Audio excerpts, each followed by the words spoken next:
Welcome to this episode of Level with Emily Reese, featuring a conversation with Lennie Moore about his music for Outcast, A New Beginning. It is such gorgeous music for this game. I just couldn't even wrap my head around it at first. It was so pretty. Full orchestra and choir with various soloists on cello, voice, flute, hang drum, other percussion soloists, other soloists in general. It's absolutely fantastic. Just brilliant musicianship all the way around, too. And we ended up talking about all kinds of things, like how tricky it was to record full orchestra and choir during lockdown. Lennie did also some pretty cool things with the music technologically during cutscenes, and also really went the extra mile on music for certain locations that you'd be visiting often. And of course, we talk about what he's been up to these days, and maybe what's to come, too. Join us on Discord. That link is down in the show notes. Please subscribe to this YouTube channel. Get notifications so you don't miss any of our videos. And we don't put music in these YouTube videos for copyright reasons, so you got to hear the audio version if you want to hear Lennie's amazingly gorgeous music for Outcast, A New Beginning. And here he is talking about it. I think for most of us, what we get to begin with whenever we're scoring any sort of large-scale project is we get a prompt from our clients. That's like, we'd like a certain amount of music, a certain scope of what we would like the music to be doing. Yeah. And then we get like an Excel sheet or a Google sheet kind of a thing where my nose is itching. It's allergy season. Yes, so if it's on the YouTube and you see me doing this, or hear my voice that way, it's because it's itching like crazy. So sorry. That's all right. It's every year. It's been going on since childhood. So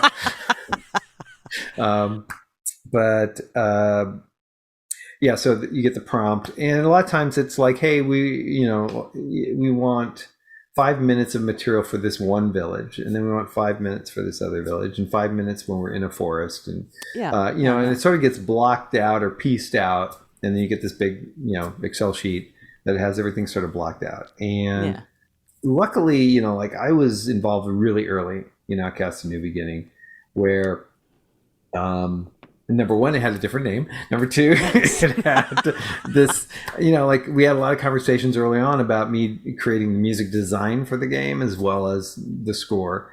And, if people are wondering how I refer, music design is kind of being used a lot as far as a term. It's like I've always kind of used it as a way to just describe how does music function within a game, what kind of mechanisms are you using to kind of make the music playback work in a really interesting way, and be engaging for players as they're playing a game and not be distracting. And so when we had these initial conversations, we were talking about like how much music do we need total, where do we want it applied, and so it starts with that sort of client prompt for all of us, and then the next step I do is I go to myself being a hardcore gamer, and I go, okay, I got the scope of everything. Now, what do I not want to do? And I don't mean it in a way like not servicing my clients' needs. Yeah. It's what do I not want to do that's a really stinking, annoying thing that I hate when I play video games. So as an example, if there's this 5 minutes of village music, I don't want to be traveling to that village and hear the same piece of music every time. And I don't want it to start at the beginning of the piece every time, because if I'm only in the village for like 10 seconds and then I'm running out to go do something else, I'm hearing those first couple of bars of that same piece of music over and over and over and over and over again. That becomes that repetition thing that we hate as players of games. And I've heard it in lots of games I've played. It's like any game that has a hub where you have a merchant and you have to go trade for better swords and stuff like that. It's like there's that one piece of music and it's just like, So part of the music design was trying to solve puzzles like that. It's like I had a prompt saying, hey, we need 5 minutes of music on a village. And, just to illustrate some of the kinds of things I did in the game was I just said, okay, what happens if I break that 5 minutes into 3 pieces, like an A, B, C piece, where they're about a minute and a half, 2 minutes each in length. and then and this is just the horizontal playback, or what we call the procedural playback of something. And then what I'm going to do is when you walk into the village, there's a dice roll by the music system that basically rolls the dice, and it gives us, and you're going to hear either the beginning of A, B, or C. Okay. And then on top of that, when it gets done with one of those sections, then it rolls the dice again and goes to the next section. So in some ways, I'm playing with form. Yeah. But each of the three pieces is based on the material that I've developed for that village. So it's all related material. It's just developing. It's compositional development. It's just classic developing ideas. It could be modulating. It could be like, counter lines and weaving in, like Outcast notoriously, since the first game was written with a leitmotif approach, which is a main theme, and I'm weaving that theme with other themes, and it just kind of, it's a conversational kind of a musical experience. So all that stuff is going on in all those three pieces. And that's just the horizontal side of it. And then on top of that, there's vertical components. So all my solo melodies and things have like 3 to 4 variations. So those variations are like, so I'd say to, Tina Gual played some lovely cello, along with, there's Helen Newby was the other cellist that I used, and they all played different things. And so like I just send Tina a piece of music for that particular piece. Here's your melody. Give me 4 variations. Play it straight the first time, and then interpret it however you like. If you want to improvise something, just have a good time, and send me 4 variations back. And all of them are like, oh, okay. Yeah. and then, usually when people are recording themselves in a session situation, what they're going for is the best performance. Yeah. So they're leading towards a single moment, right? Sure. What I was asking of them is, give me 4 moments that you like. And then I would also explain to them why, which was, the reason is because in the music engine, I'm going to like have it do a little dice roll. And every time your melody comes up on that particular moment in the music, it's going to roll the dice and pick one of the ones that you sent me. That's great. And they're like, so they kind of knew the mechanics of it. I was like, oh, so it could be any one of these 3, and then they can go, or any one of these 4 melody possibilities. And then they would record their stuff and send it to me, and then I would build it into the system. So there's vertical things like that going on, as well as these horizontal kind of things. And so it's a pretty complex, both vertical and horizontal system that, gives a lot of possibilities and variations, so that even if it does repeat, it doesn't sound as repetitive as a single track would. And hopefully for the players, it feels like a continual experience where you don't keep going, oh yeah, it's cycling through that exact same thing again. So it starts with the client prompt, followed by my hatred of certain aspects of gameplay, and me wanting to like find solutions. It's like there's like things like even modern games, it's like you finish a level and all of a sudden all the audio stops. Yes. And then you get pulled out as a player. You get pulled out of being immersed in the play experience, because all of a sudden there's this jolting cutoff of all sound as the next thing loads, which is still going on after 30 years or so. In game development, and I'm just like, it could be so different. So that was one of the things that I was pushing for. It's like, hey, listen, when there's a load screen, can we get them dissolve into a piece of music that sort of plays there, and it takes some coding, to do that. And hopefully, whichever version of the Unreal Engine you were using, or whichever game engine you're using, is going to cooperate, and or you just hack it like any classic programmer would. You just figure out how to hack around it. You got to go, okay, we're going to make this work. So which is definitely tradition of the sort of Outcast franchise tradition of hacking solutions. Oh, nice. So that reminds me, there is a story that's related to that, but I don't know if you want to jump to that or if you want to kind of keep along this line. Whatever you want, man. This is about you. So just as something that illustrates this franchise. So Jan Robert was one of the 3 founders of Appeal, which was the original developer of Outcast, and Appeal is still the current developer. So Jan was sort of like the lead business guy and also programmer. Yves Grolet was the sort of visionary of story, and then Frank Sauer was the artist. The look of what Outcast in that world is Frank's. It came from Frank's hands as he was drawing these, these wonderful animals and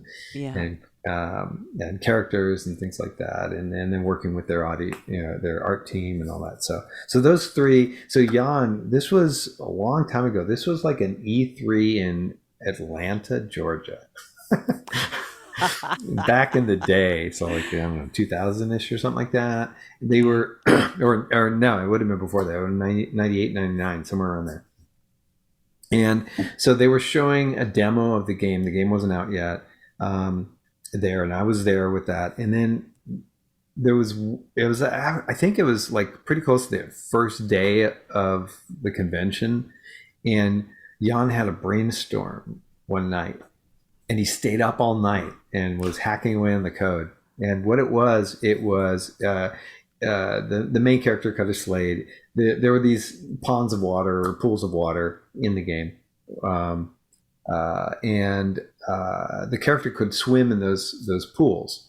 And Jan's brainstorm was to create water ripple effects as the character was swimming, which up until that night was not.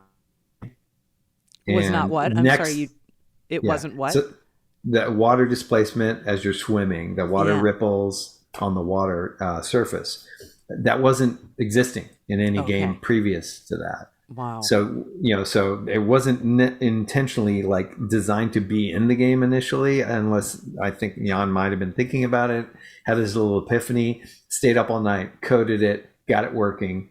Next day, they have a new version of the demo that they're playing, and there's water ripples and the character's swimming around the water.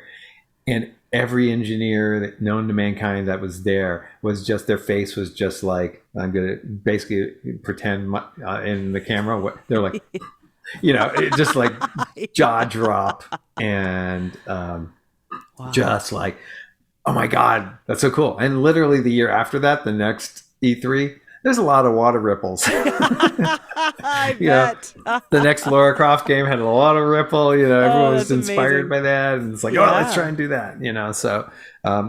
So they've always been, as designers, they've always been people that are very forward thinking and trying to push technology. The whole voxel engine that was originally the world generating engine was sort of a different kind of technology compared to the very pixel oriented kind of a thing that we had previously in games. So there's always those kinds of things going on. And so it was awesome. That was my first game ever scored. And it was awesome to have that experience with those particular individuals. Yeah. And go with my own ideas about, I want to be adventurous. I want to do really interesting work in this medium. And I want to push boundaries, and I want to see what I can come up with. So that's sort of a little background, even a little history of like, this is a normal thing, is to kind of break things, break conventions, break, systems that, by doing things they're not supposed to be doing, and I tried to break Wise, Audiokinetic Wise, which is the audio engine. And it did get broken a little bit, but we fixed it. For this game. So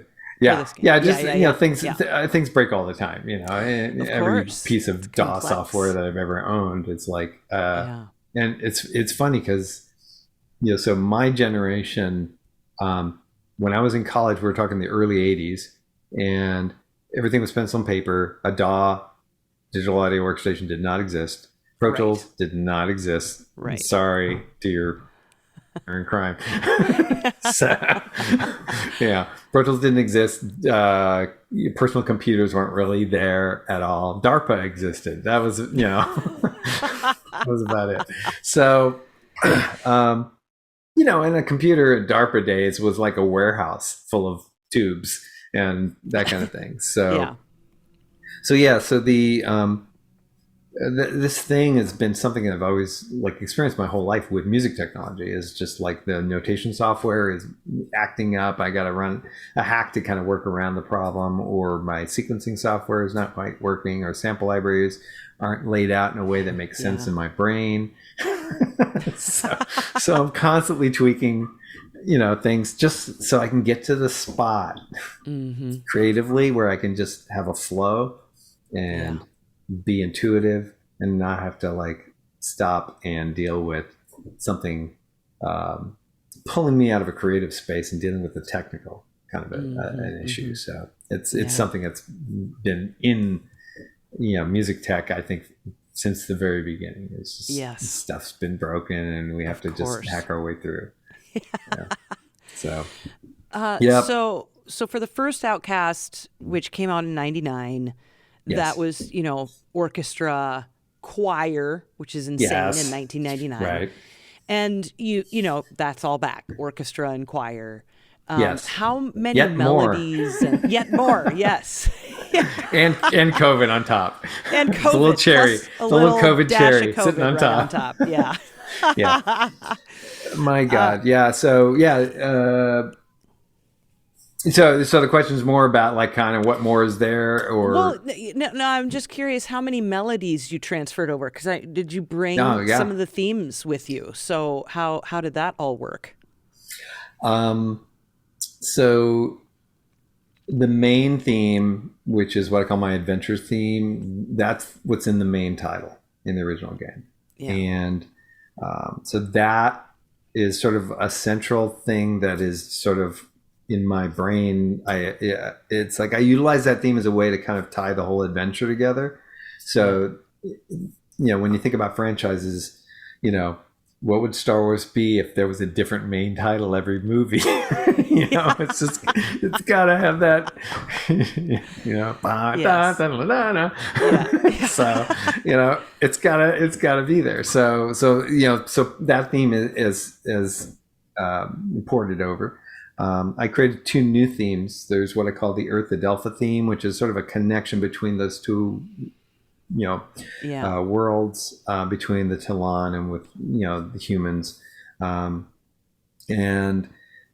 that had an interesting kind of story kind of twist later. And I don't want to give any spoilers on the game away too much, but I'll kind of describe as best I can that part in a minute. But then the third theme is my theme for the human droid army bad guys, the villain, sort of a villain theme. And in the main title track for Outcast: A New Beginning, it's on the menu. When you open up the menu music and you hear that, that's the theme. So if you just chill there for a while, you'll hear all 3. Nice. If you want to just jump into gaming, I get it. Feel free. So, those themes will be there.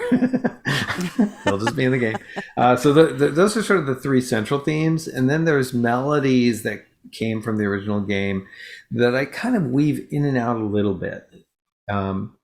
But like in general, the themes I had for each area are kind of, the melodies are just things that kind of showed up as I was writing and thinking about a particular village.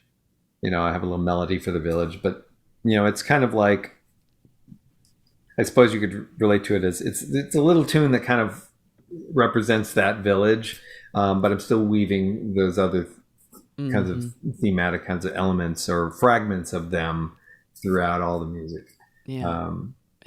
So those 3 central themes are sort of the adventure theme, which is the carryover.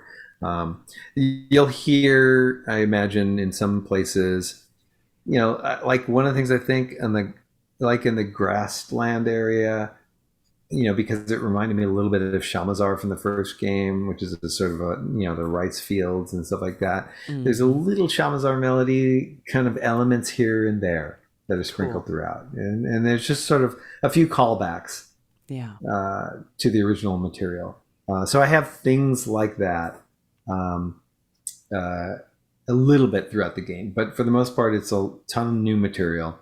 There's like maybe a couple of cues that is sort of like a revisit of similar things that were in the original game. So an example is the Dauka, when you travel through the Daukas, which is the little portals that kind of move you from area to area really quickly. That little exciting, chase type kind of action-y piece is basically, it's just a new orchestration for what was, one of the big Dauka melodies in the original game. So that's the same.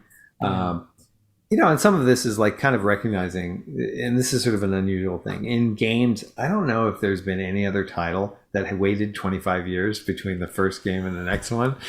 It's been a while, yeah. It's kind of unheard of, Yeah. And well, actually, I can think of one, and that would be Duke Nukem. Oh, there you go. Might be in that category because there was I forget if it was Duke Nukem Forever. There was one that just didn't come out. And it was in development for over a decade. And you hate to see, after you build up a very storied franchise that's, that a lot of people like, that you can't come up with a solution as you're working on, the sequel that died or whatever, whatever you want to refer to it as, because it's hard, it's crushing for everybody that worked on it, and poured their sort of souls into things like that, and that happens sometimes in games. There's definitely games that I've worked on where the game just never got released, and definitely it's totally heartbreaking. And then you just go, okay, that sucked. Okay, that's gonna leave a mark, and I'm gonna kind of move on to my next thing, and just kind of try and move forward. But so thematically, that's the main stuff that sort of carried over was the one major theme and a couple of little moments here and there that I sprinkle around. Yeah. So how did it work with orchestra and choir? Because, as we've kind of touched on here, this all happened during COVID, which just an absolute logistical nightmare. So talk it was about right that. during the peak of COVID's outbreak. And so the game publisher was like, we want a big orchestral score. We want to do that. And I'm like, okay. And so part of it was trying to find what orchestras around the world where it was possible. So you had to go country by country in essence. So like, for instance, London was not a possibility at that time. They were doing okay for a while with managing COVID, but then it was like they just stopped doing recording sessions. It was just not a safe thing. And in the United States, that was out. There was no recording sessions, no scoring stages, no movie production, soundtracks being recorded at all. There weren't even situations where you could, they tried doing a couple things where people were in masks 8 to 9 feet away from each other. And when you try and get a brass section in a room, it's like everybody can't really hear themselves that well. It's like a lot of my friends that do session work in Los Angeles were talking about those early days, when they tried to record like a movie score, and they're like, oh, it was horrible. It never, and part of that is also, this also, when we had our last talk last April about the Mentors project, like a lot of the musicians were like, they didn't know how to record in their home and do really high quality recording. So everyone was trying to figure that stuff out.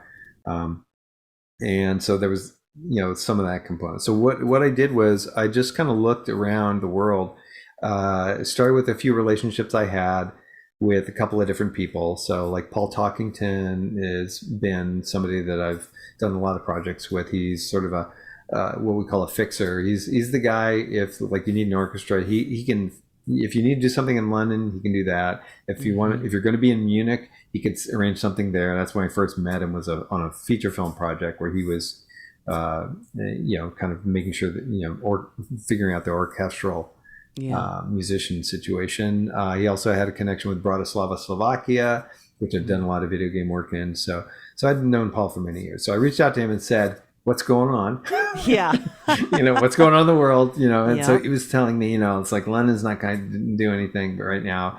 Bratislava was a possibility, and then the publisher referred me to Sofia, Bulgaria, and said they had good results working with that particular group. And then I went all the way to New Zealand, to the New Zealand Symphony, because New Zealand and their badass PM, she Right.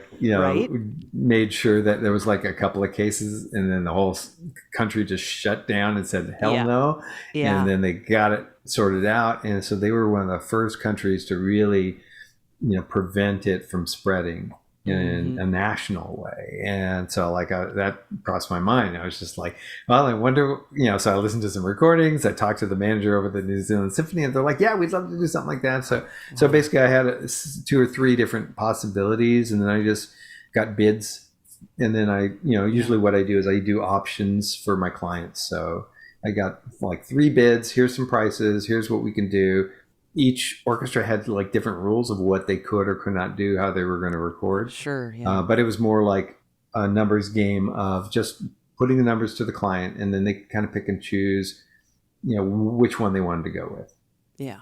And a lot of times clients pick, it's not necessarily it's that the clients pick the most inexpensive one. Sometimes they just pick something because they had a relationship with them, or because they got good results, or like an example would be if London was available and the client wanted to spend the money because it's super expensive just to get bragging rights to say they recorded with the LSO, then that's what they budget for. Yeah. So right. Yeah. so yeah, in the end we ended up settling on Sofia, Bulgaria, and they have a pretty good medium-sized space.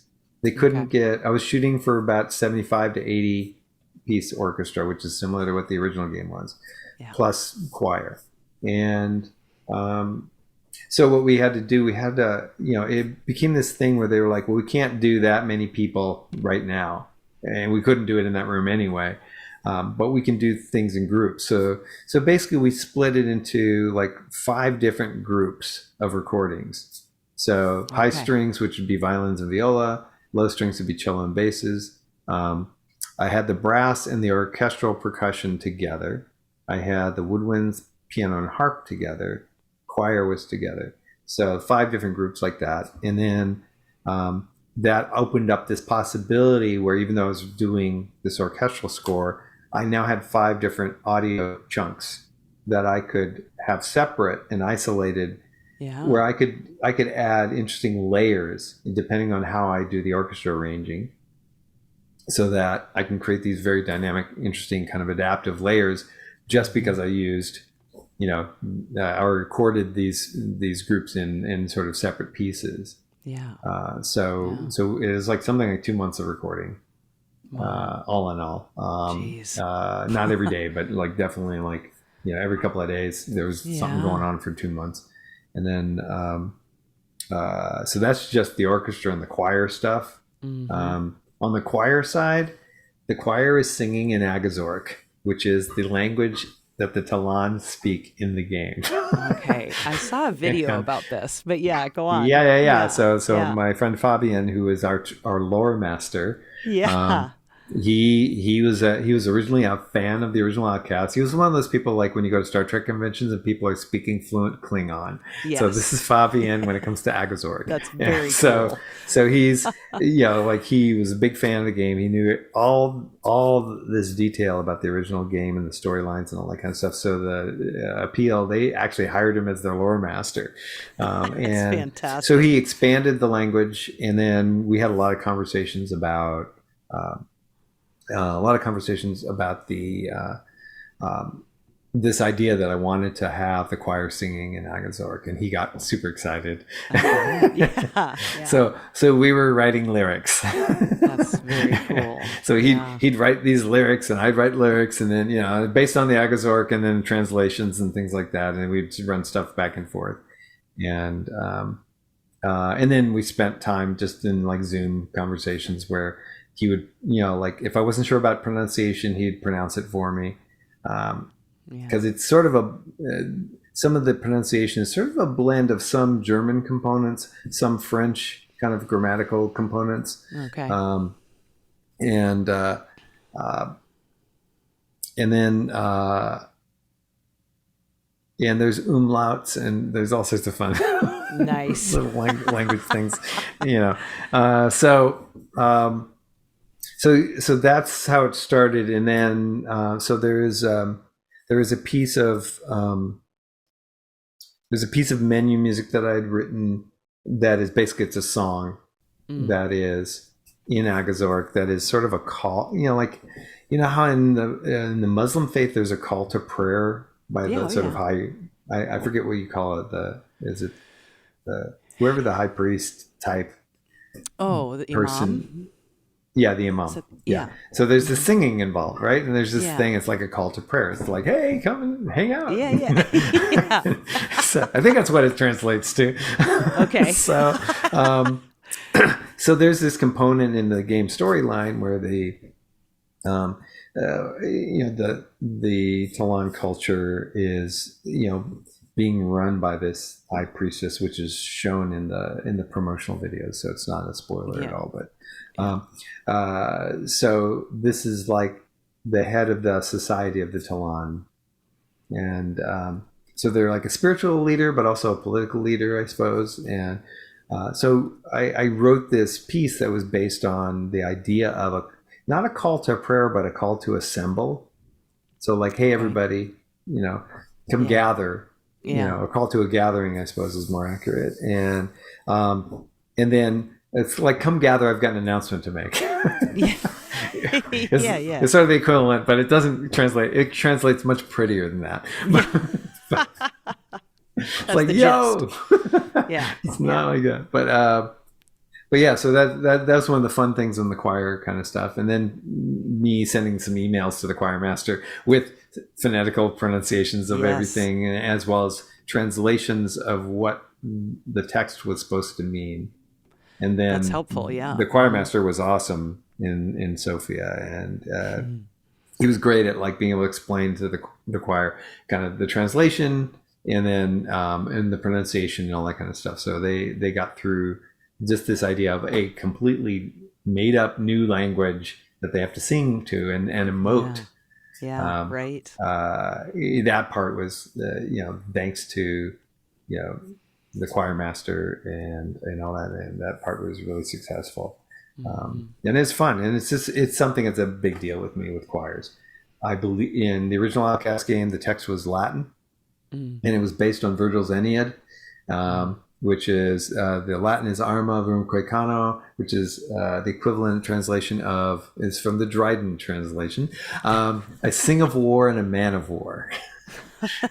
and that was a thing, that was a client request. They're like, hey, we want choir to sing something about an adventure, maybe in Latin.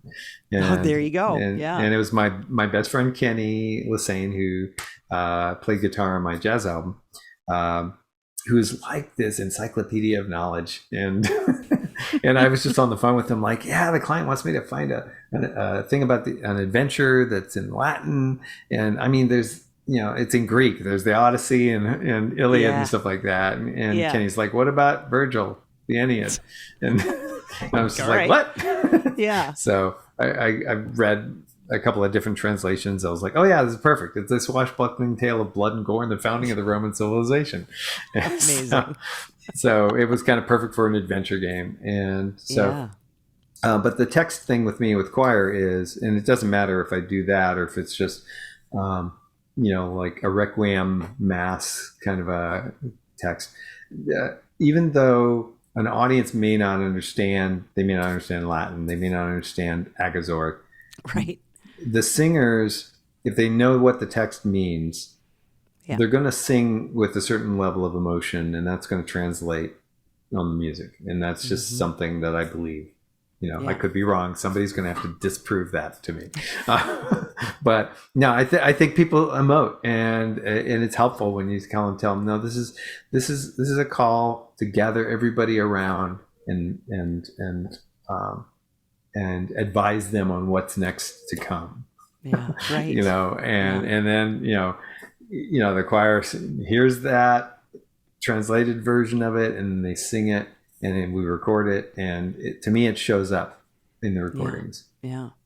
Yeah. The choir so there's sounds that. Amazing. Yeah. They did a really nice job. The other musicians and other components of the score were like had about 10 soloists that were remote recording in their own home studios. Yeah. So I mentioned Tina Gua and Helen Newby. She does a lot of cool, like experimental, like kind of textural stuff. Okay. That's just, kind of like Zoe Keating, where it's just like layering herself on top. And Tina's done some of this stuff too. Helen's stuff is, just really interesting kinds of layered kinds of texture and things like that. And I thought that would be interesting to add. Teddy Raven was a former student of mine who plays kaval, which is a shepherd's flute from like, the I don't know what part of Europe you call like Hungary and Bulgaria and that sort of area. It's like what is that? Eastern Europe, I guess. Or Baltic, perhaps. Yes. Perhaps. Yes. Yeah, and so he played that on there. My buddy Andy Suzuki played flute, and Andy played like all the great sax solos on the jazz album. Yep, I remember. Yeah. And then I got Manu Delago, who is a hang drum player that tours with Bjork, and he's interesting. His YouTube channel is awesome, so everybody should check out everybody's YouTube channel. Yes. Check out Tina Go, and I think she has a Dune video. It's either out or it's coming out and stuff like that. So everybody's got cool stuff going on, and so Manu is like really great. So he lives in Vienna, and so we just had to work around like when he was available, and then he just went into a studio and just did a bunch of really cool hang drum stuff. Wow. And for those that don't know what a hang drum is, basically, if you've ever seen what a steel drum looks like, or a wok. Yes. Imagine a wok. Or take the wok, the wok, flip it upside down, take a hammer, and hammer nodes, and each node is a particular node in the scale. Mm-hmm. That's a hang drum. So Manu plays with his fingers, almost like tabla style on hang drums, and he has 3 that he generally uses. Yeah. And each hang drums are like tuned to like it's sort of like a scale, but it's like 6 notes. It's not like a 7-note scale. It's not chromatic. Okay. So in order to get chromatic, he has 3 hang drums that he kind of, it's like 2 are on chairs to his right and left, and then 1 is in his lap, and then he sort of plays between the 3. Wow. Which is really, really, really neat. And, and it's a lovely sound. So Manu was on there, and then also on the percussion, I had 3 different folks. The bulk of it was MB Gordy, who's a LA session guy. Okay, yeah. And he played a lot of it. Mark Brisky, our friend, he played some percussion things for me too. And I was just like, "Hey, Mark, you want to play on this thing?" Nice. So he was all into that. And then Chris Garcia is another drummer percussionist that I've worked with over the years. He was on the original Outcast. He focuses on Mesoamerican and East Asia Indian percussion. Okay. So he studied tabla at Cal Arts and with John Bergamo and some of these famous kind of percussion teachers. He's but he plays like really like unusual percussion instruments that are kind of like hard to find, and he's really great at it. So it's like between that trio of percussion, I had a lot of fun stuff to work with. And then there was a couple other musicians that did a few extra woodwind melodies and things like that. And was that real Duduk? There was a real Duduk. Yes. And who played that? Trying to remember. It was I think they went by Charles Adelpha. Oh, okay. That sounds real nice too. There's yes, especially with the world of Adelpha. It's just really pretty playing. I love that instrument. Yeah, it's great playing and all that. So Matilda Mann did the solo vocal stuff. Okay. And so Yeah, and did a wonderful job. That one of the things in the vocal track, solo vocals, was the whenever we were dealing with that sort of high priestess material, I had her sing in two personalities. Oh, okay. So so one was a little more pure and one was a little more like bad girl. Oh, cool. So and that was kind of an interesting thing to write for, because it was like sometimes they would sing in unison. You have these two tonal kinds of shifts that this particular vocalist could do really well. But then sometimes I was doing almost like a musical theater style duet.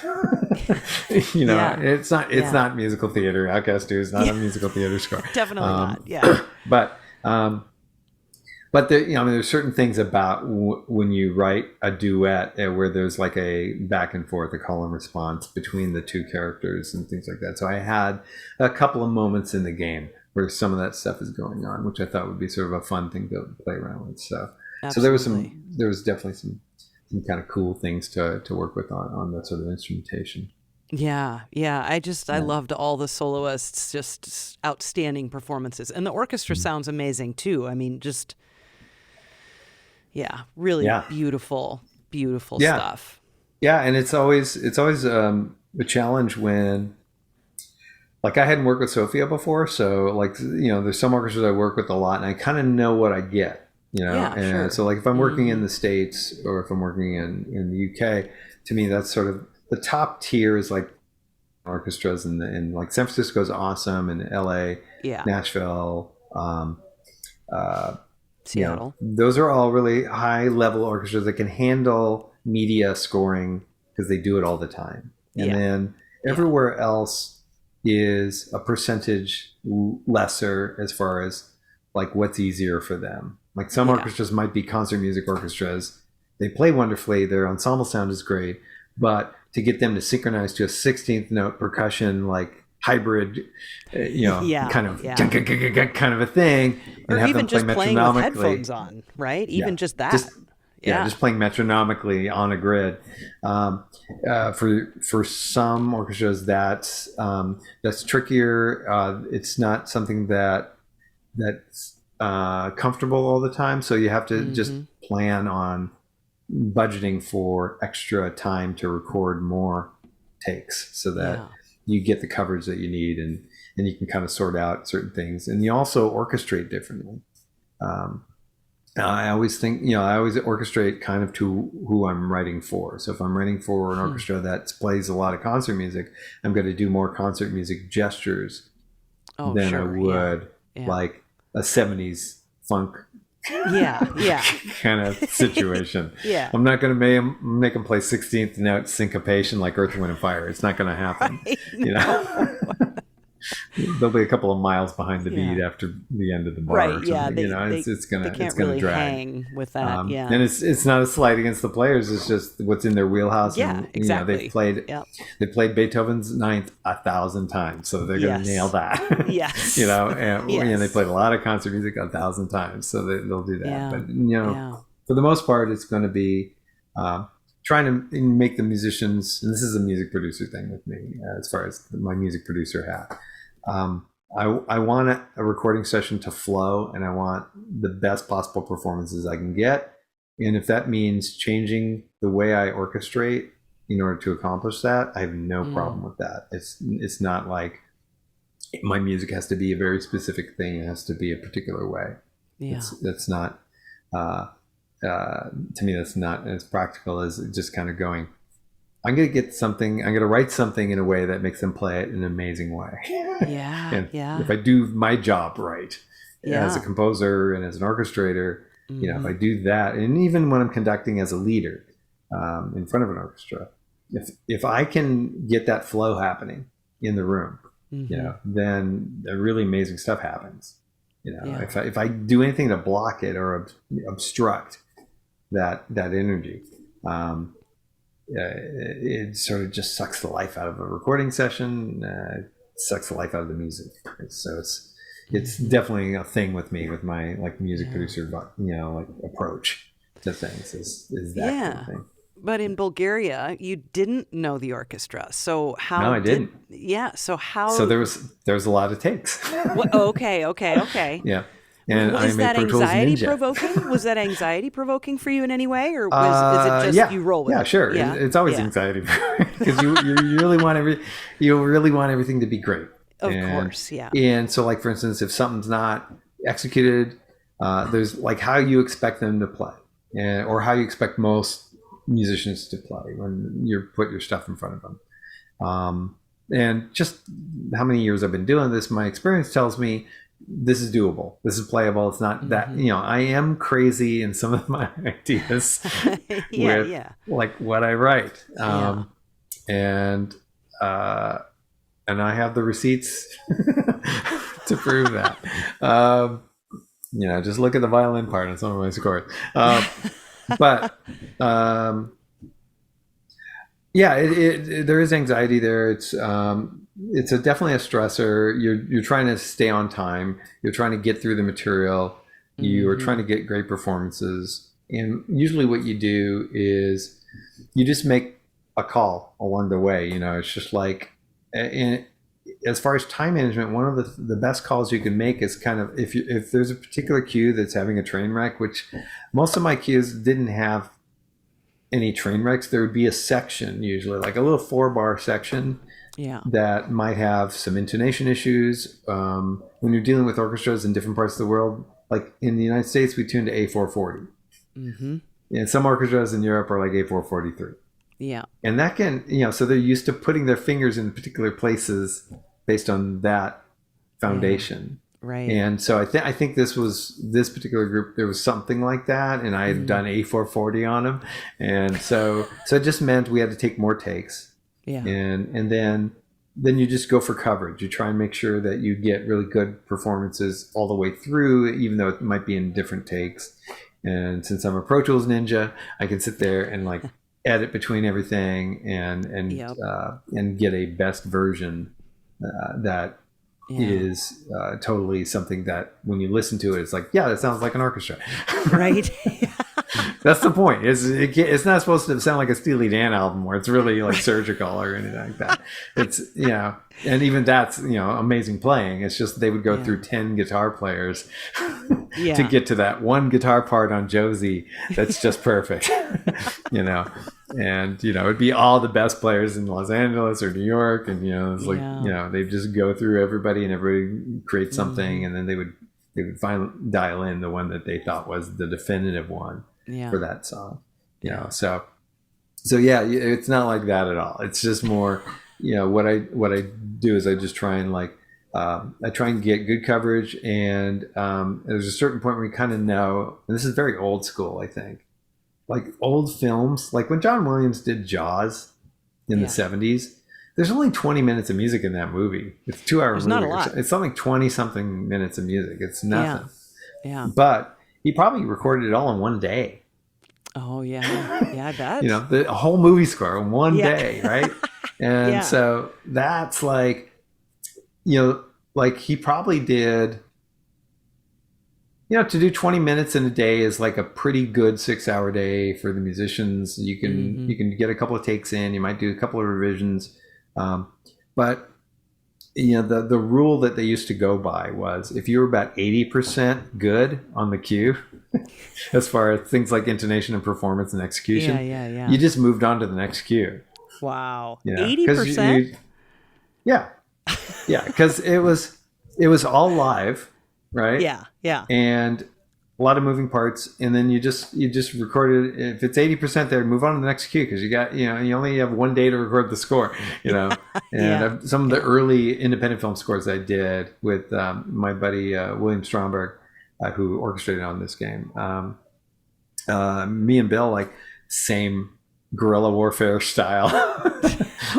Just like if we're 80% of the day, move 80%, go. Keep going, wow. Get the next cue in. So what you do is you just kind of go, what's acceptable, Sure. So I definitely got past that 80% mark. I think I was kind of in the 85-90%, which is still great. And there might be like 1/8 note that I'm just never going to live down. but nobody's going to find it. When I find it, I'll let you know. Yeah, exactly. Nobody will find it. I'm Nobody will find it. On top of that Pro Tools editing. Oh, amazing. And see, that wasn't happening in the 70s. They're not fixing intonation post, right? No, there were razor blades, but that was about it. Yeah. So, yeah. What else? What you got?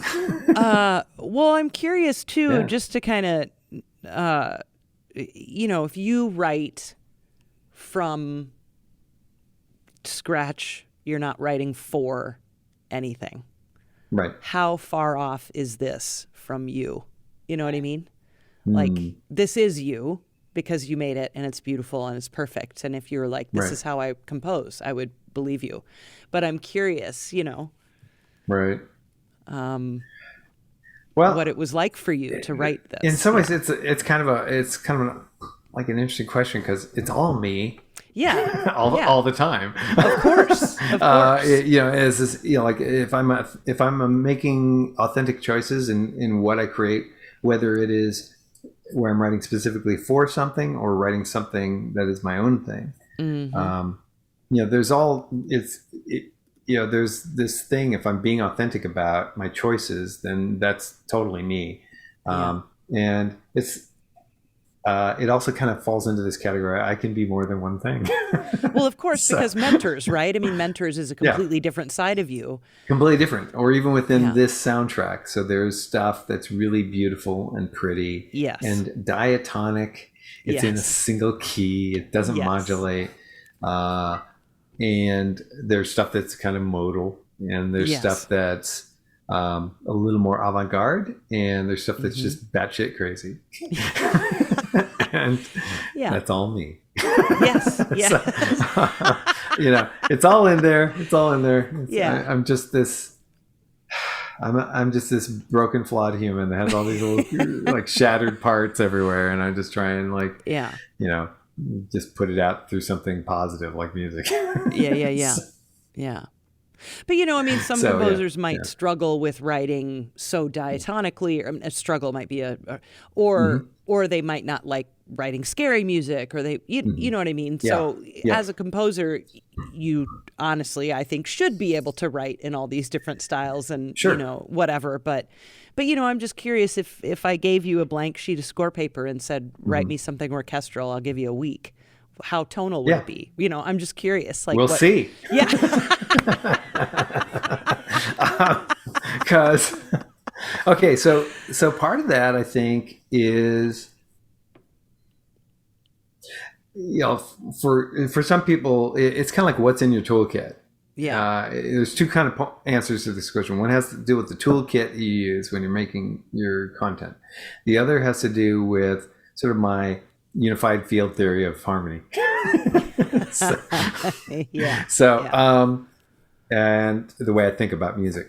So going to the toolkit first, there's definitely a part of me that's fearless about trying anything. And so I've spent a lot of time like analyzing, listening to, writing in lots of different styles of music, playing as an electric bass player, playing lots of different styles of music. That exposure to a really diverse world of music, from everything from playing classical music all the way from junior high school, into college, jazz, rock and roll, fusion, prog rock, all that fun stuff. That's one component. But then being exposed at 16, there was a music camp in Port Townsend, Washington, where I grew up in the Seattle area. Music camp called Centrum, and it was like music camp for young composers and performers. And I was 16, the first one I went to, and there was two professors. One was the jazz professor and one was the classical professor. The classical professor was this guy, Don something or other, from University of Washington. And he said, has anybody seen graphic notation? And a lot of us were like, no, I've never seen it. There was a couple of kids that did. And he's like, he pulls out Penderecki's Threnody to the Victims of Hiroshima. And he also pulls out George Crumb's Mikrokosmos, which there's one movement that's in basically the music is in a circle. Yeah. And you put a push pin in the middle of the paper and you just turn the paper to read the music. And it's a circular composition. Yeah. And then for those that don't know, Threnody, there's a cool graphic version of Threnody, not graphic content-wise, just graphic notation, visual, where it's kind of like got a timeline and it shows what's happening. You know, it sort of highlights, what's happening in the score. So it's basically the score, but it's sort of animated in a way where you can kind of see what's happening. Just check that out. And so that floored me, the idea of graphic notation. So I was writing big band things with graphic notation, as a high schooler and a college kid and stuff like that. Amazing. So, that's not normally where we see graphic notation. No. And on top of that, music. So one of my recitals at Berklee College of Music, we did John Cage's 4 minutes and 32 seconds for big band. And it was awesome because the whole thing about that piece is the audience reaction is part of the sound. Yes. Of what happens in the space. Yeah. And I wrote like a big band arrangement, meaning the saxes have a solo and they stand up and they just move their keys. And the drummer has a drum solo. Wow. And during the drum solo, our drummer Curtis was kind of flailing his arms and he accidentally hit a cymbal. And the whole audience gasped. And I'd recorded that particular recital. Oh, wow. And it just cracks me up every time because it's just like, it's so perfect, and he looked beat red, just like, after like touching a cymbal accidentally. It was crazy. So I was kind of a nutty kid, and so that exposure to lots of different things and being fearless about trying anything, I think is a component of, it's something I recommend for everybody. If you haven't written, if you've never written diatonic music, go do it. Try it, And if you've never done a horror film, go do one. Oh man, yeah, they're fun. Yeah, it's like actors always talk about, like playing bad guys is just a lot of fun. Like playing a villain. Yeah. A lot of characters they're deeper and richer than just the good-looking boyfriend of the lead actress in the movie. That's a nice role to have. Yeah. But playing the villain, juicy. So like I just encourage everybody, even if you don't feel comfortable doing something, just do it. See what happens. See what shows up, because it expands where you thought your boundaries were. Yeah. Right. Yeah. And the same kind of, just to kind of touch back on something I mentioned earlier, this is part of my advocacy for like, how can we make our art better, in scoring for games is, you challenge yourself to like keep pushing, keep trying different things, try to push beyond what is, what you think is the boundary of what is possible for what a score could be in a game. And I think if we all collectively have that in our minds, I'm looking forward to those days of having, all these cool game scores that are like, wow, that's a really cool take. That's an interesting approach. I'm looking forward to those days. The other part is going back to the other component, which isn't the toolkit component, is, also toolkit, score study, know your DAW, know your sample libraries. Hack everything, all those things are part of the toolkit. And then the other part is the unified field theory of harmony. It's something I accumulated over just my knowledge of music theory, both classical theory, contemporary jazz theory, contemporary music theory, all these different ways of thinking about harmony and just sort of how we make music. I kind of boiled it down in my mind. What made sense to me was to boil it down to something really central. Well, it's the essence of everything. And and for me, it really boils down to a couple of really basic things, like this idea of tension and the release of tension, of suspension and a resolution, of contrast. It's just like really simple things. Like I have something that feels unresolved, and then I resolve it, and that elastic band stretching and shrinking is one of the things that is in every part of storytelling. Yes. And as well as composition. Yeah. You hear, and it's in a Taylor Swift song. It's like she starts off with the first verse, and it kind of makes you think things are going a particular way, and then she throws a twist on the chorus, and then she does the second and third verse, and the next thing you know, the story is kind of twisted, and the next thing you know, the chorus means something completely different by the time you get to the end of the song. And that's great songwriting, but that creates this sort of a suspension and resolution, and that sort of twisty turny kind of stuff is, to me, what is in lots of art practices. Yes. Yeah. So if I use that definition of I'm just creating something that feels unresolved or dissonant, and it's going to consonance, that is a way of resolving the dissonance, is to go to consonance. Yeah. For those that are not musically inclined, if it's dissonant, it sounds crunchy. If it's consonant, it sounds pleasing and chill. So crunchy to chill. Crunchy to chill. So, yeah.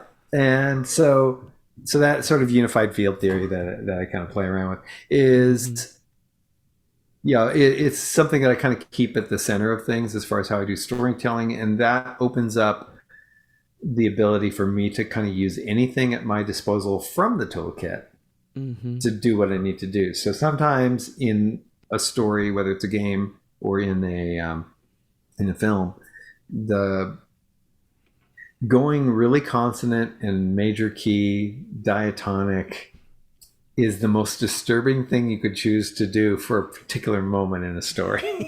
Yes. And and then you could resolve it by going back to something, dissonant and crunchy.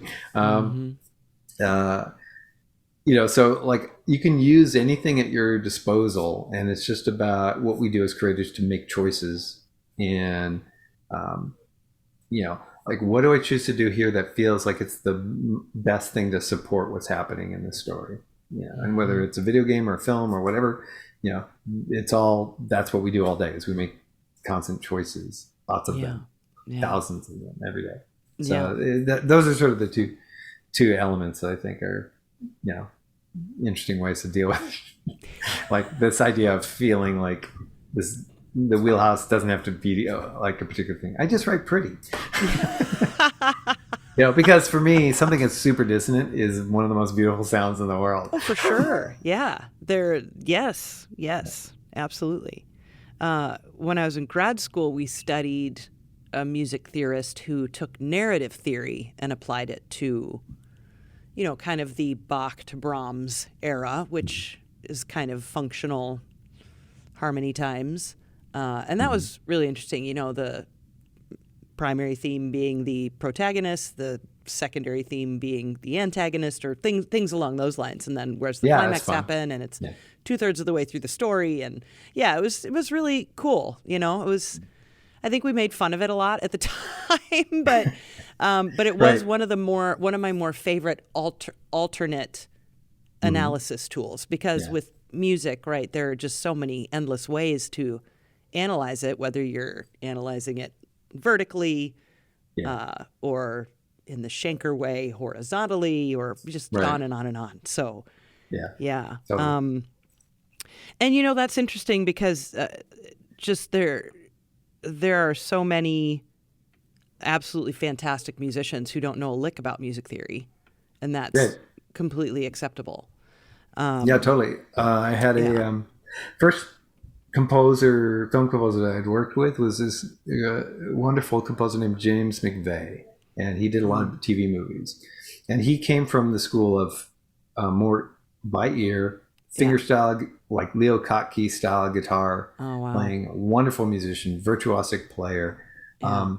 His understanding of notation was pretty limited, but he was scoring movies, and his whole thing was he kind of felt he couldn't call himself a composer unless he learned more about how to notate and write his own scores by hand, which was a great and like a noble kind of a like project to work on while he's in the middle of, I got to bang out 40 minutes in 4 days, kind of a thing. But I was orchestrating for him for a bunch of years, and he taught me more about how to write for guitar than anybody I've ever, anybody I've ever, because he used capos. He changed tuning systems on his guitar. And once you change the tuning, you drop D, you drop that low E string down to a D and change the tuning, notation goes out the window.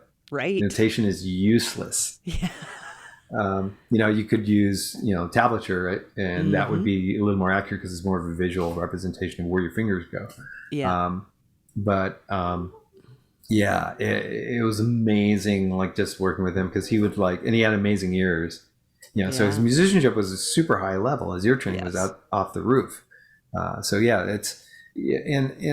it was during that period also, like Danny Elfman was getting a bunch of shit. People, he's not university trained and stuff like that. And Danny's a wonderful, he did some wonderful compositions and a really interesting voice in media as far as his content. And so, like, I had no judgment because of being exposed to all these great people who were wonderful musicians that just learned by ear, or and I ran into a bunch of them. There was a guitar player friend of mine in college who did not read music, but he would tear it up on the solos. He's just limitless in what he could do as a player. Right. Yeah. So it's not that, hey, don't go to school. I'm not saying that. It's like, go wherever you want to learn how to be a better artist. But the path is not always like a particular line. Yeah. It doesn't always have to be. Right? Yeah. It's because it's art. We're making things. Yes. Creating. And some people discover advances in artistic endeavors because explorations. Yes. So for some people it's about, I became a better jazz musician because I did like there's a friend of mine, he went to Brazil and lived there for several years to get better at playing jazz. It's a good place to go. It was just to be surrounded with the culture, a different culture than what was in the United States. And and so that influenced who he was as a musician and as a player, just to kind of go to a particular location on the planet that offered something different than what he would find in the United States. And so to me, I love talking to people like that. And there's a guitar player, Misha Mansour from Periphery, who I worked with on the Halo anniversary, the Halo 2 anniversary game. And he was there. We were recording Steve Vai on the session, and Misha had submitted a song or two for the soundtrack, and he was there just to hang out. And he was the sweetest guy. He's really an amazing guitarist, and he doesn't read music, but his harmony is super complex in those Periphery songs, and his guitar playing is insane. It's wonderful. And he would say, I don't know as much. He would say to me, you're the guy, you're the man. I don't know any of that stuff. I don't know what I'm doing. And I'm like, Misha, shut up. It's just like, of course he knows what he's doing. He's a wonderful creator. So I love bumping into people like that come from like lots of different backgrounds and seeing what they bring. It's also a thing, like, as a producer, like, how do you communicate with individuals coming with different backgrounds like that? If you put a piece of, like, a lot of what I'm known for is I put a piece of music in front of people, they play it. Right. But I love working with people that's like, if they're just doing their thing and they're coming into a studio to do their thing. Mm-hmm. And the fun part is figuring and discovering a way to work together and collaborate, and figure out what's a great way to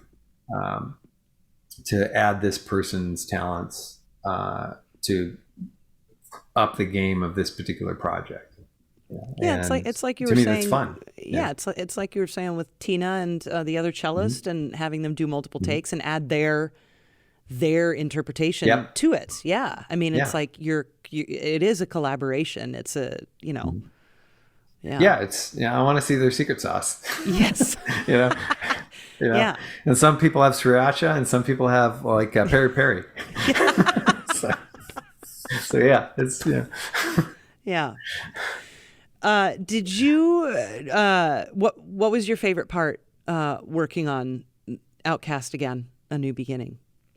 Maybe it should be called that. Outcast again. Outcast again. Yeah. Tell us why they changed the name though, because you seem to have some insider info. Don't know. You don't. Really? I don't know why the name change happened. Okay, because it was Outcast 2 for 24 years. Yeah, it was Outcast 2 for a long time, and I think there was an Outcast 2, and there may have been a colon and like a subtitle or something along the way. I forget, but I think I can only have a subjective thought about it because I don't know really what the decision was from the point of view of either I forget who made the decision, whether it was THQ Nordic, the publisher, or Appeal as the developer. Oh, okay. It could be just the fact that it's been such a big space of time. Yeah. Usually if it's like, Fallout 2, Fallout 3, right? Yeah. They kind of happen within a range of each other within a few years or something like that, which is very typical for sequels. Mm-hmm. But because we've skipped a generation, I'm wondering if that was a factor in the decision. Sure. No, that seems logical.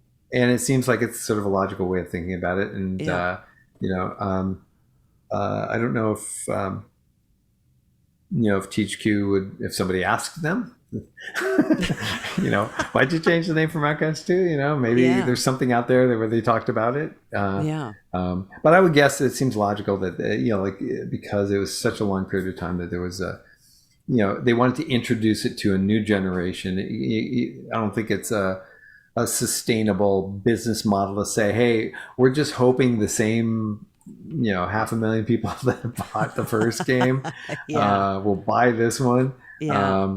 More than that they wanted to have it be kind of open and expansive for a new generation to kind of discover. And I think in the gameplay there's a lot of that's been in the reviews a lot, is there's things about the way the game was designed. The Cutter Slade character, first off, everybody kind of laughs at the name now, but in the 1990s when Arnold Schwarzenegger had in Terminator, his name was Dutch.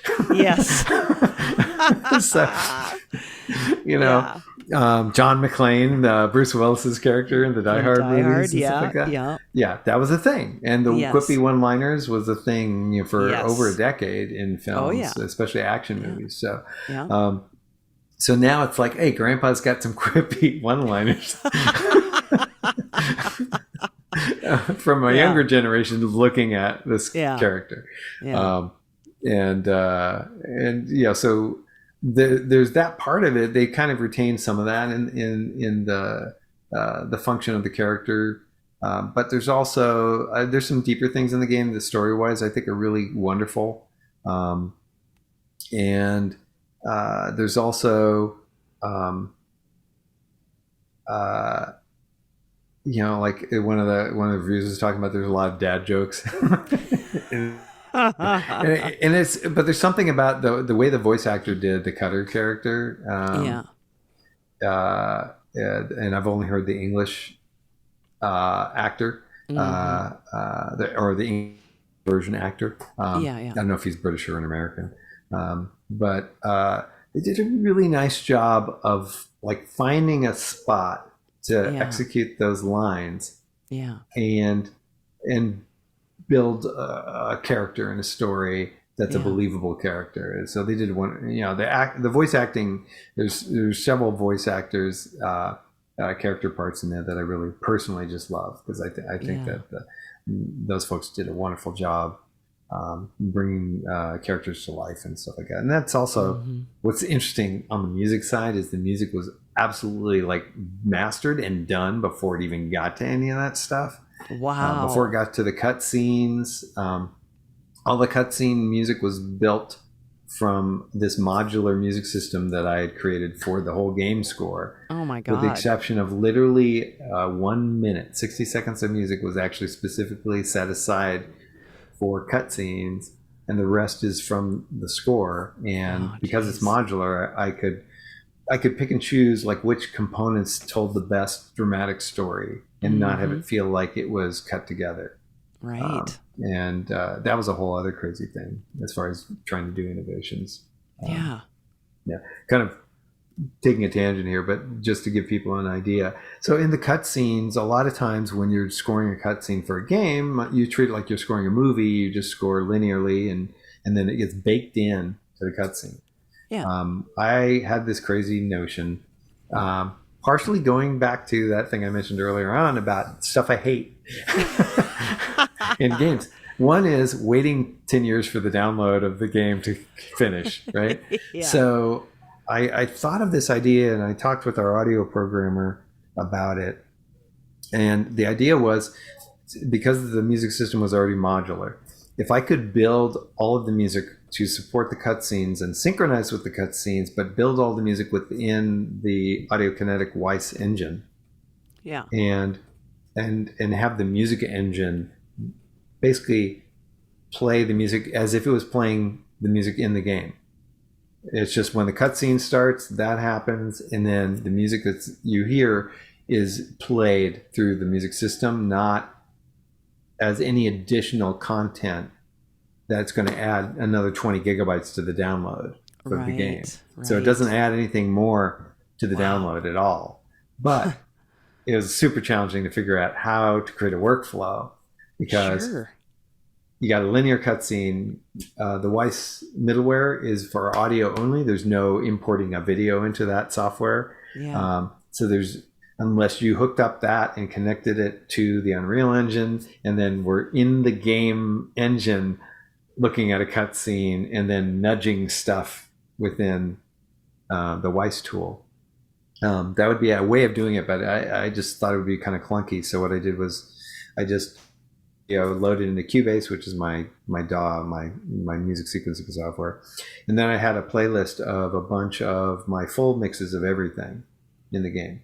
And I would just drag stuff and look at it to picture. I'd have an idea of what musically I'd want to do. I'd drag the full mix in. I'd kind of figure out, I need bar 5 through 8 of this one cue in this first part, and then I need bars 1 through 13 from this other cue in the next section. And I would create a map of these little building blocks, and then I'd build that in the Weiss engine. And so a very convoluted, complex thing. But there was a way for me to kind of build everything, pop it into the Weiss engine, bounce out an audio pass of the way the Weiss engine played the music, put it back into Cubase, synchronize it to picture, and see if everything locked in, emotionally with the scene. So it was like this, like using two pieces of software and bouncing things back and forth to kind of make it work. But I found a way to kind of like a system to make it work quickly for me. It didn't take too much time to execute, and that was sort of an unusual thing. But I checked around with a couple of my buddies, folks like Alex Brandon and stuff, who I adore and really respect. And Alex, I was just like, hey man, has anybody tried this before? He's like, yeah, we thought about it, but we didn't do it. So yeah, I'm always trying to like come up with stuff. So the Cinemax, all the music that's in the Cinemax is like built within the music engine. Wow, and that's incredible. That's a whole other thing. Yeah. So nutty. Right. I'm actually going to find my tweet because I'm like self-conscious about it now. About how mad you were? Well, I'm not. I mean, that was legit. But let me see. I felt it. But I'm just convinced I said because it's so good. And now I'm like panicking that I didn't say that. And that's mean. Let's see here. Yeah, I might be able to look it up really fast too. I'll find it.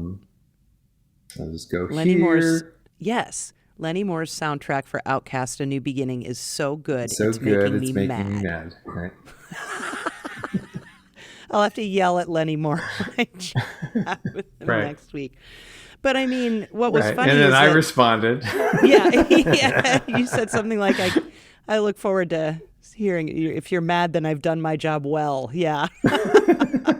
It's true, but one of the things that I noticed, other than that it was, making me angry at the current state of music today, because it was so beautiful. But that's what I noticed, is that almost every track I was writing something about how beautiful it was. How just the gorgeous track. This is lovely, so pretty here. All these adjectives that mean basically the same thing, that this music is absolutely gorgeous. And I want you to know that. Like I just was incredibly moved by how, just by how, how good it made my brain feel. Yeah. And that might sound weird, but but it's so just harmonically pleasing and melodically pleasing and all the things, and it just it just proves that the unified field theory works.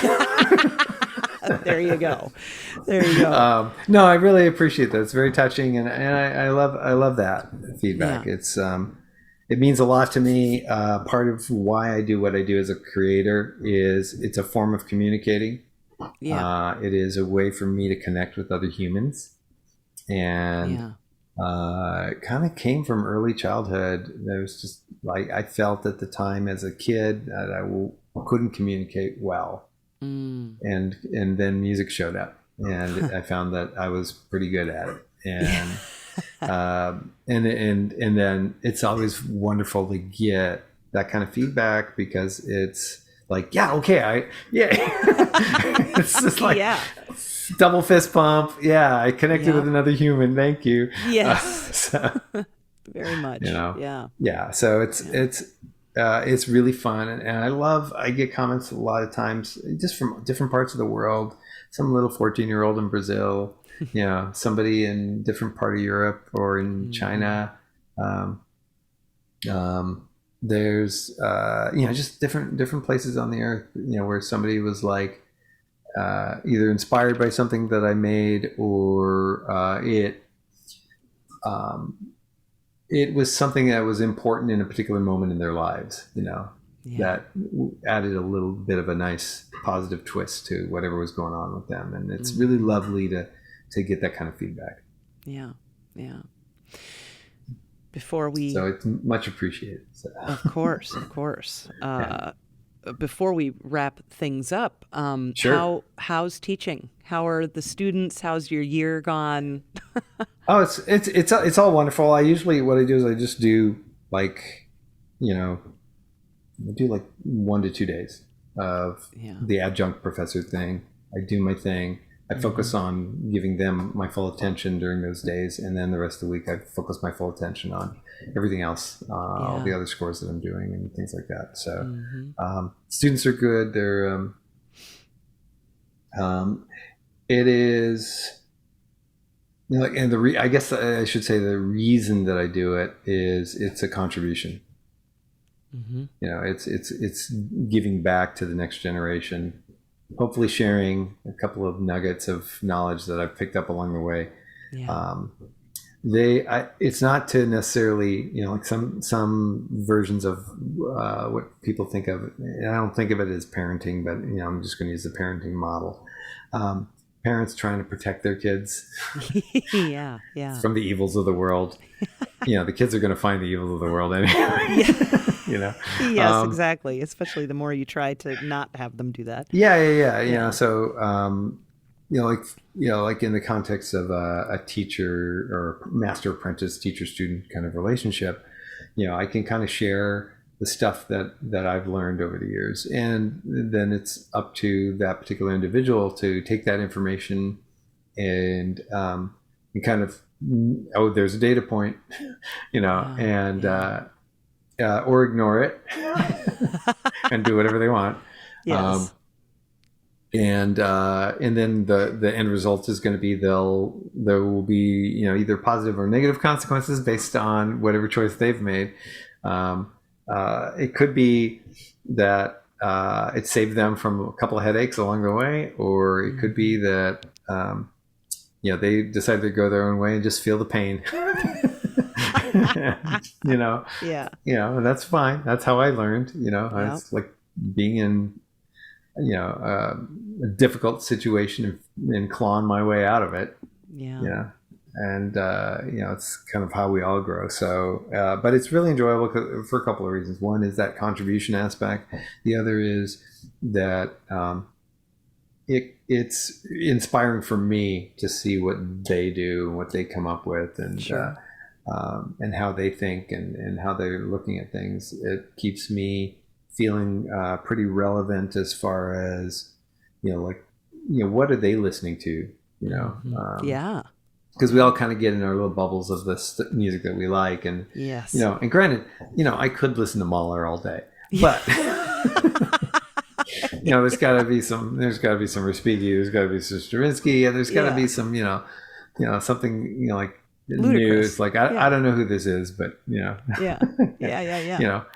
It's just got to be it's got to be mixed up. So like definitely modern, definitely digging a couple of modern artists out there, and it's fun to have the students recommend stuff and see what's out there. Like even in the pop scene, it's just like I'm like a huge Billie Eilish and Phineas fan right now. Just because I think Phineas is a wonderful music producer, really interesting, and what they do together in their songwriting, it's impressive. Is super, super, super cool, very unique, and that's like just one artist that I find super interesting. Maggie Rogers is another contemporary artist that I think is doing really interesting stuff. So there's a few people out there, even Charlie Puth is super interesting. I find him interesting just because like his arrangements of his songs are really kind of inventive. His control of his falsetto is that's like impressive. Solid. It's hard to do. Yes, indeed. That head voice thing is hard. And like I go back to old school head voice falsetto, which would be Philip Bailey, Earth, Wind & Fire. I thought you were going to say Frankie Valli. No. He was like my mom's era and stuff like that. But right. Yeah. No, so we're talking 70s, 80s. So okay, Philip Bailey, not Bee Gees, Yeah. But that's a whole different thing. I was more into the funk. So definitely. So it's fun, learning stuff from them, and it's a little adventure, so that part's great. So I'm just gonna keep doing this until I can't get up in the morning, which I don't imagine is gonna be anytime soon. So it's gonna be keeping making things and working with really great people. What are you working on right now that you can talk about? Anything? I can't say specifically other than it's gonna be fun. All right. No, I'm looking forward to seeing what's going on here, but we're still really early on in the stages and stuff like that. So, and who knows? There may be like 5 other non-disclosure things that actually release. Really? In the meantime, I don't know. So we'll see. Wow. It's going to be, it's going to be kind of crazy. I'm also like, I'm doing, other things like, I'm building a few sample library things for Impact Soundworks. So, what kind? What? The first one we released this last year is a boobam library. So boobams are one of the coolest little percussion instruments. It's basically these bamboo. Think of a marimba, but like bamboo resonators, and then little Remo drum heads that are like I don't know 4 inches. Really? And and you hit them with different kinds of beaters. You can hit them with your hands or Sure. drumsticks or whatever. Yeah. But their sound it's all over the Outcast A New Beginning score in the percussion. If you hear something that sounds like thunk, Yeah. Yeah. where it has some pitch, but it's really woody and it's got a nice penetrating attack transient. Yeah. So what we did was we sampled boo bams with a bunch of different beaters and then made an instrument, and Impact Soundworks, they did a brilliant job on the scripting part of it. So we're going to do a bunch of, it's the MB Gordy percussion library. So it's Cool. We're doing a whole thing. So me and MB collaborating on that and coming up with really unusual percussion that is interesting, that's not really in other libraries, and stuff that just boo bams. Like if you ever saw the original Planet of the Apes from the late 60s, Charlton Heston, there's boo bams that Jerry Goldsmith used in that score. Incredible. And that's, I knew about that from my hanging with William Stromberg. We used to hang out together a lot and listen to a lot of stuff and listen to a lot of Jerry Goldsmith and other things. And he was one of those kind of composers that loved to experiment with unusual percussion and percussion as texture versus just hitting something and beating on a drum with a stroke. It was more like, like rubbing it with a super ball and seeing what sound it made. Yeah. So it's just like I like that kind of crazy textural kind of stuff. And so that's been sort of another long-term project that I've been developing as well. It's just making weird sounds and love it. Putting those out so people can play around with them. That's fantastic. All right, thank you, all right, Lennie. much love. We'll see you soon. Likewise.